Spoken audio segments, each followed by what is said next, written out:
Viewers, welcome to multi info Tamil. இன்னைக்கு ரொம்பவே வேகமான உலகத்தில் நம்ம வாழ்ந்துக்கிட்டு இருக்கோம். எல்லாமே இன்ஸ்டண்ட்டாக கிடைக்கணும்னு நினைக்கிறோம். பொறுமைங்கிற ஒரு விஷயம் நம்மக்கிட்ட இல்லாமலே போயிடுச்சு. ஆனால் பொறுமை, நம்பிக்கை, டெடிகேஷன் இது மூணு ஒன்று சேரும்போது நம்ப முடியாத காரியங்களுக்கு கூட சாதிக்க முடியும் அப்படின்னு உணர்த்தின ஒரு பெண்ணுடைய கதையை தான் இன்னைக்கு நம்ம பார்க்க போகிறோம். நம்ம இன்னைக்கு பார்க்க போகிறது ராமாயணத்தில் வர சபரிங்கிற ஒரு பெண் கதாபாத்திரத்துடைய கதை. வீடியோக்குள்ளே போகலாமா? சபரிங்கிறவங்க வேடர் குலத்தில் பிறக்கிறாங்க. இவங்க மற்ற குழந்தைகளோட கம்பேர் பண்ணும்போது சற்று வித்தியாசமானவங்களாவே வளர்றாங்க. சபரி திருமண வயது அடைஞ்சதும் இவங்களுக்கு திருமண ஏற்பாடுகள் செய்யப்படுது. ஆனால் இவங்களுக்கு அதிலெல்லாம் விருப்பம் இல்லை. நம்ம பிறந்ததுக்கு ஒரு அர்த்தம் இருக்கு. இந்த இடத்த தாண்டி இந்த உலகத்துல நம்ம கத்துக்க வேண்டியதும் தெரிஞ்சுக்க வேண்டியதும் நிறையவே இருக்கு.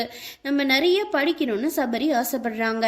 அதனால திருமணத்துக்கு முந்தின நாள் தன்னோட வீட்டை விட்டு வெளியேறாங்க.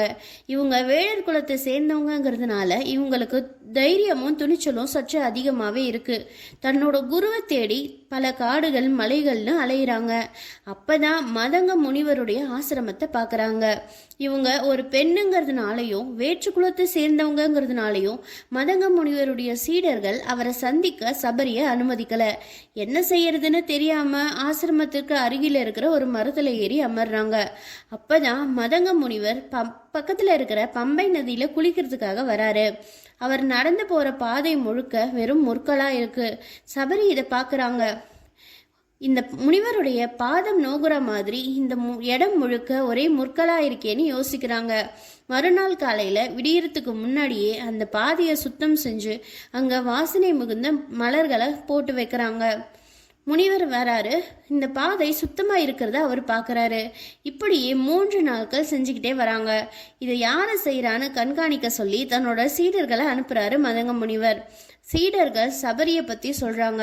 சபரியை தன்னுடைய ஆசிரமத்துக்கு அழைச்சி அவங்க ஏன் அப்படி செஞ்சாங்கன்னு சபரிக்கிட்ட கேட்குறாரு. நான் எனக்கு நிறைய படிக்கணும்னு ஆசைப்படுறேன், உங்களுடைய சிஷியையாக சேரணும்னு ஆசைப்படுறேன். ஆனால் அதுக்காக மட்டும் நான் இதை செய்யலை.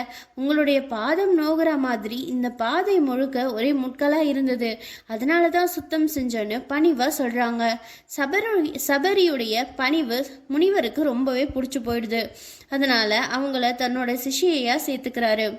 சபரி கல்வி கத்துக்கிட்டே அந்த ஆசிரமத்தை பராமரிக்கிறது, சுத்தம் செய்யறது, அலங்காரம் செய்யறது, முனிவருக்கு சேவைகள் செய்யறதுன்னு வாழ்நாள்களை கழிக்கிறாங்க.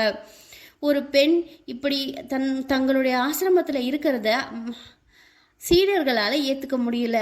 அதனால சபரியை பத்தி ரொம்பவே இழிவா பேசுறாங்க. ஒரு நாள் பம்பை நதியில சீடர்கள் குளிக்க போகும்போது அந்த நதி கூபம் மாதிரி ஒரே கழிவு நீரா மாறிடுது. இந்த விஷயத்த மதங்க முனிவர்கிட்ட சீடர்கள் சொல்றாங்க. என்னால இதுக்கு எதுவும் செய்ய முடியாது. புனித தன்மை வாய்ந்த ஒருத்தர் அந்த நீர்ல இறங்கினாதான் நீர் பழைய நிலைக்கு திரும்பும்னு முனிவர் சொல்றாரு. சீடர்களும் ஒவ்வொருத்தரா இறங்கி பாக்குறாங்க. யார் இறங்கும் போதும் அந்த நீர் இயல்பு நிலைக்கு திரும்பவே இல்லை. முனிவர் சபரியை இறங்க சொல்றாரு. சபரி கொஞ்சம் யோசிச்சாலும் தன்னுடைய குரு சொல்றத தட்ட முடியாம அந்த நீர்ல இறங்குறாங்க. நீர் பழையபடி ரொம்பவே தூய நீரா மாறிடுது. அப்பதான் எல்லாருமே சபரியுடைய புனித தன்மையை உணர்றாங்க. அதுக்கப்புறம் யாருமே அவங்கள பத்தி இழிவா பேசுறதே இல்லை. சபரி தன்னுடைய சேவையையும் கல்வியையும் தொடர்றாங்க. முனிவருக்கு வயசாகுது. அவர் இறக்கும் தருவாயும் வருது. அப்பதான் சபரி கிட்ட, நீ ராமரை சந்திக்க போற, அவருடைய வருகைக்காக நீ இந்த ஆசிரமத்திலேயே காத்திரு அப்படின்னு சொல்லிட்டு இறந்துடுறாரு. சபரி ராமருடைய வருகைக்காக காத்திருக்காங்க. ராமர் தன்னுடைய ஆசிரமத்துக்கு வரும்போது அவருக்கு சிறந்த கனிகளை கொடுக்கணுங்கிறதுக்காக தானே ஒவ்வொரு நாளும் போய் கனிகளை சேகரிக்கிறாங்க. இப்படியே நாட்கள் போகுது. நாட்கள் மாதங்களாகி மாதங்கள் வருஷங்களும் ஆகுது. சபரிக்கும் வயசாயிடுது. இப்போதான் ராவணன் சீதையை கடத்தி வச்சிருக்கிறதுனால ராமருக்கு சுக்ரீவனுடைய உதவி தேவைப்படுது. சுக்ரீவன் ரிஷியமுக பர்வதத்துல இருக்காரு. அதனால அவரை சந்திக்கிறதுக்காக ராமரும் லக்ஷ்மணனும் வராங்க. வர வழியில மதங்க முனிவருடைய ஆசிரமத்தை பாக்குறாங்க. ஆசிரமத்துக்கு இவங்க 2 பேரும் வராங்க. சபரி ராமரை பாக்குறாங்க. அவங்களுடைய நீண்ட நாள் காத்திருப்புக்கு இப்போ ஒரு பலன் கிடைச்சிருச்சு. ராமரை பார்த்த சந்தோஷத்துல அவரை புகழ்ந்து பாடுறாங்க, பேசுறாங்க. அவங்களுக்கு சந்தோஷம் தாங்க முடியல. அவருக்கு கனிகளை கொடுக்க விரும்பி தான் சேகரிச்சு வச்ச கனிகளை எடுக்க போறாங்க. அப்பதான் சபரிக்கு ஒரு சந்தேகம் வருது. நம்ம எல்லா கனிகளுமே நல்ல கனிகள் தானா, இவையில ஏதாவது புளிப்பான இல்ல கசப்பான கனிகள் கலந்திருக்கான்னு சோதிக்கிறதுக்காக எல்லா கனிகளையுமே ஒரு ஓரமா கடிச்சு சுவைச்சு பார்க்கறாங்க. அதுக்கப்புறமா ராமருக்கு அந்த கனிகளை கொடுக்குறாங்க. லக்ஷ்மணன் இதை பார்த்துட்டு, இந்த கனிகள் நீங்க உண்பதற்கு தகுதியற்றவை, இவை எச்சல் கனிகள்னு சொல்லி ராமரை சாப்பிட விடாம தடுக்கிறாரு. ராமர் இதையெல்லாம் பொருட்படுத்தாம அந்த கனிகளை சாப்பிட்றாரு. இதுவரைக்கும் நான் சுவைச்ச கனிகளிலேயே சிறந்த கனிகள் இவைதான். சபரி இதையெல்லாம் நம்மளை அவமானப்படுத்துறதுக்காக செய்யல. இவங்க என் மேல் கொண்ட பேரன்பும் பக்தியின் காரணமா எனக்கு நல்ல கனிகளை மட்டுமே கொடுக்கணுங்கிறதுக்காக இதெல்லாம் செஞ்சிருக்காங்க. இதுல சுவை மட்டும் இல்லை, சபரியுடைய அன்பும் கலந்திருக்குன்னு லக்ஷ்மணன் கிட்ட சொல்றாரு.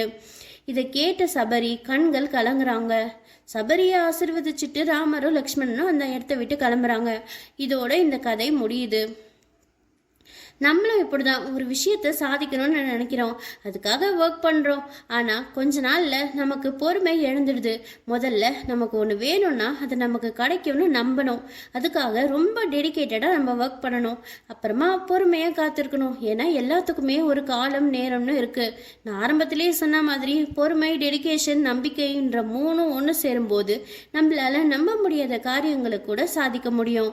இன்னைக்கு வீடியோ உங்களுக்கு பிடிச்சிருக்குன்னு நம்புறோம். வீடியோக்கு லைக் பண்ணுங்க, உங்க ஃப்ரெண்ட்ஸ் அண்ட் ஃபேமிலிக்கு ஷேர் பண்ணுங்க. மறக்காம மல்டி இன்ஃபோ தமிழை சப்ஸ்கிரைப் பண்ணுங்க. தேங்க்யூ.